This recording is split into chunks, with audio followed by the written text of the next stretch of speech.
یعنی ہم نے کہا تھا ہستم، ہستی، ہست، ہستیم، ہستیت، ہستن. بالکل اسی طریقے سے اگر مجھے کہنا میں نہیں ہوں، من نیستم، من دانشجو نیستم، یعنی میں دانشجو نہیں ہوں، یعنی میں اسٹوڈنٹ نہیں ہوں. تو دانشجو نیستی، تم اسٹوڈنٹ نہیں ہو. او دانشجو نیس، وہ دانشجو نہیں ہے.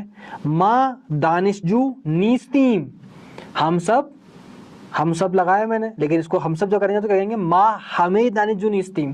لیکن یہ کہنا کافی ہے اس ترجمہ کرنے کے لیے اس کا کہ ہم لوگ دانشجو نہیں ہیں، یعنی ہم لوگ طالب علم نہیں ہیں، ہم لوگ اسٹوڈنٹ نہیں ہیں. اسے کہیں گے ما دانشجو نیستیم، تم لوگ دانشجو نہیں ہو. شما دانشجو نیستید، وہ لوگ دانشجو نہیں ہیں. آنہا دانشجو نیستان، یعنی کیا؟ نیستم، نیستی، نیست، نیستیم، نیستید، نیستند.